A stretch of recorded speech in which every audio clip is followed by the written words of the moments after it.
এবং তখন হাসিনা এবং বিএনপি ওয়াদা করেছিল কি জানেন, আমরা জীবনে কোনো দিন আলাদা হব না হুজুর। ওনার পায়ে ধরে সালাম করার পরে এই কথাটা বলছিল হাসিনা, যে হুজুর আমরা কোনো দিন আলাদা হব না, কোনো দিন আলাদা হব না, মরার আগ পর্যন্ত আমরা আলাদা হব না। মানে জাস্ট সেইম, নাথিং এলস। আর চাটাচাটি করেন, করতে থাকেন, দেখতেছি মানে চাটতে চাটতে এই যে রকিব, যারে নাকি আপনার এই যে ইয়ার নিচে বসায় রাখছিল, হ্যাঁ, এটা আমি খারাপ দৃষ্টিতে দেখি না, ক্ষেত্র বিশেষ হইতে পারে, কিন্তু যেভাবে আপনারা নেতার পিছনে দৌড়ায় স্যান্ডেল ছিঁড়া ফালাইতেছেন, হ্যাঁ, মানে জাস্ট একটু দেখবেন তারেক রহমান। আচ্ছা, তারেক রহমানের কি আর দেখেন নাই আপনারা? বা দেখাটাই কি খুব জরুরি?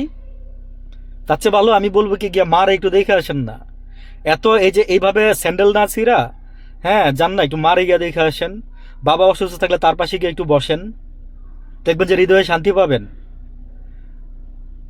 তারেক রহমান সাহেব আরো অনেক কিছু করতেছে, পায়ে হেঁটে ওই ইয়ার থেকে ইয়াতে, বাসার থেকে ইয়াত যাইতেছে, নিজে ড্রাইভিং করতেছে, হ্যাঁ, তারপরে হচ্ছে আরো অনেক কিছু ভাই, ইত্যাদি ইত্যাদি কথাবার্তা। কিন্তু ব্রাহ্মণবাড়িয়া সীমান্তে যে দুইজন বিএসএফ বাংলাদেশি, ব্রাহ্মণবাড়িয়া সীমান্তে, হ্যাঁ, আমার এলাকায় সীমান্তে দুজনকে মেরে যে হত্যা করে, যারা জানেন সেটা, সেটা নিয়ে কোনো মিডিয়াতে দেখছেন কথা বলতে? কোনো পত্রিকাতে ভালোভাবে দেখছেন? I don't think so. তো এগুলো নিয়ে কথা বলে না মিডিয়া। তো তারেক রহমান কিভাবে অফিস যাচ্ছে, সেটা প্রোটোকল ছাড়া অফিস যাচ্ছে, আমি অ্যাপ্রিসিয়েট করি এগুলোকে, আমি এই এই কাজগুলোকে অ্যাপ্রিসিয়েট করি। ওই যে বলছি, মাংস রাইন্দা যদি মরিচ না দেন খাইতে পারবেন? পারবেন না। আপনারা ওইটাই করছেন, হাসিনাও তাই করছে। হাসিনার কথা কালকে রাত্রে ঘুমানোর আগে যে একটু মনে হয়েছে কি জানেন কোন কথাটা?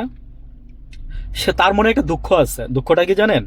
তার মনে বড় দুঃখ হচ্ছে যে আমি এত উন্নয়ন করলাম, এত ব্রিজ বানাইলাম, মেট্রো রেল দিলাম, মানুষের দুঃখ কষ্ট লাঘব করলাম, কিন্তু মানুষ আমার এইভাবে তারাই দিল, মানুষ আমার এইভাবে সহ্য করতে পারলো না।